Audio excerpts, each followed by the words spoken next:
Hi, this is Stephanie Miller from The Stephanie Miller Show. Please enjoy this exclusive clip from my show on Political Voices Network. He's mentally ill. Yeah. He's really in complete cognitive, not decline, collapse. Lawrence O'Donnell, I don't know if he's the first one that said it, but he used the phrase sane washing, that, the media just washes stuff he says, but you couldn't do it last night. That's why this was so valuable, is all you had to do was watch. Right? I mean, Chris tweeted, Lawrence O'Donnell destroys the New York Times for sane washing Donald Trump on his tariffs pay for childcare nonsense. There was not a time so long ago when everyone at the New York Times knew what a tariff is. Yep. The New York Times hallucinated that explanation into existence. Well, there's no way to spin this. When Trump himself goes in the spin room to try to say he won, and Lindsey Graham says the debate was a disaster for Trump. You can't spin it anymore. We have eyes. Vance, by the way, at the end of that spin room. That's who everybody thought was going to come in as a surrogate. Yeah. He's like, what's his name? Grimwald Wormtongue or whatever his name was in Lord of the Rings. So he slithers in and licks his lips and kisses his master's feet. He was nowhere to be seen yesterday. Right. Yeah. They wanted him completely out of the picture. Yeah. But with regards to how the media is sane washing him, if they can call into question Joe Biden stumbling in one debate, this is insanity. Look, that guy, I will give ABC props for one thing. They straight up asked him specifically how they were going to execute the deportation of 11 million immigrants, which Trump is now saying is 20 million. Yeah. He wants to round up, use the Army, the National Guard, the police, and he bragged about it. He actually corrected the moderator by saying, and police. And he's like, and police. These people are going to go effing door to door. Yeah. This is civil war. People will fight for their families. People will defend their neighborhoods. People will get illegal guns. What do you think that's going to do to the economy, by the way? Holy Doing cow. his tariffs. America descending and splitting into armed civil war over a mass roundup of sending immigrants to concentration camps. You people had better wake up. That is the one subject that the news media is not covering. Is Trump asking for America to become a police state where they hunt you in your own home and take illegal immigrants who might be your gardener, your maid? If it's downtown Manhattan, 50% of the nannies will disappear in a day. But the police, the National Guard, and the Army are going to go street to street, set up checkpoints all over America to hunt these people. This is decidedly un-American. It's disgusting. And the media isn't touching it. Did you ever see the film A Day Without a Mexican? About how Los Angeles just shuts down. Just shuts right down. Yes. Entirely.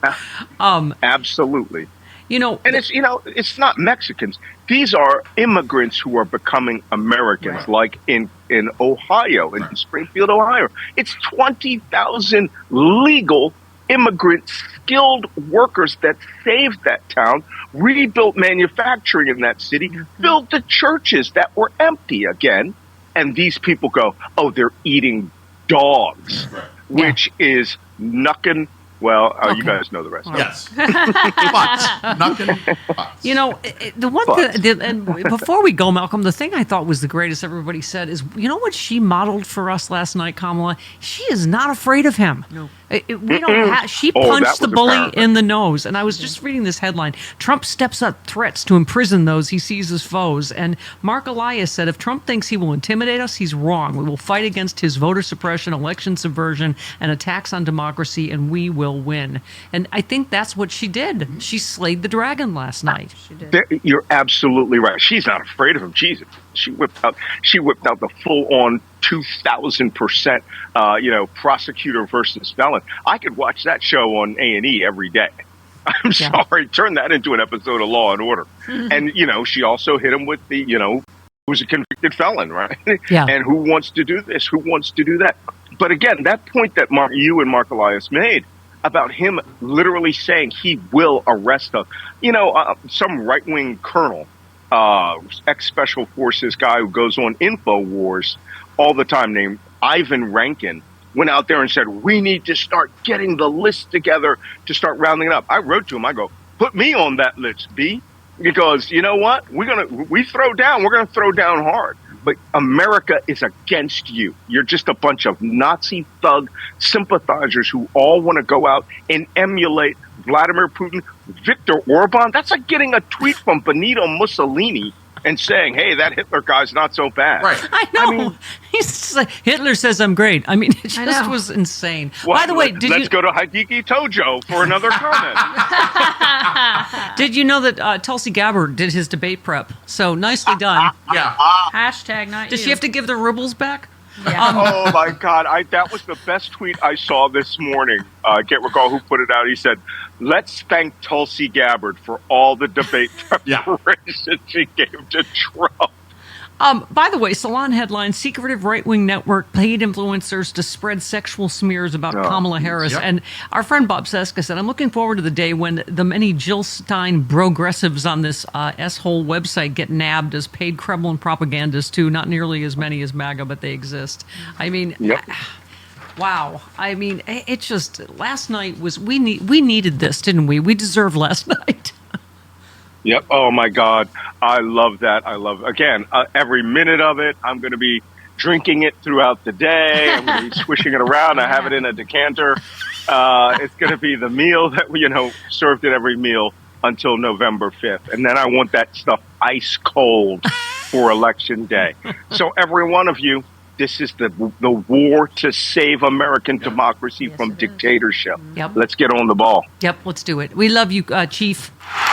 All right. Bye-bye. See you next week. See you.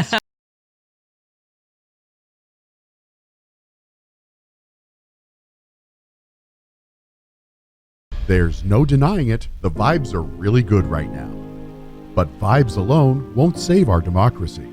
We need votes. At the Grassroots Democrats HQ, we know what it takes to win elections. Knocking doors, making calls, sending texts, and writing postcards.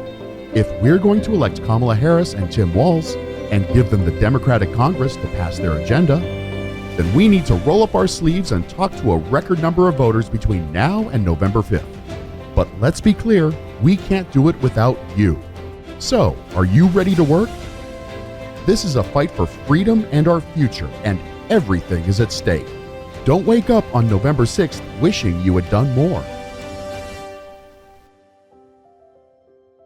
Join us. Go to grassrootsdems.org today to sign up to volunteer, and let's go win this thing.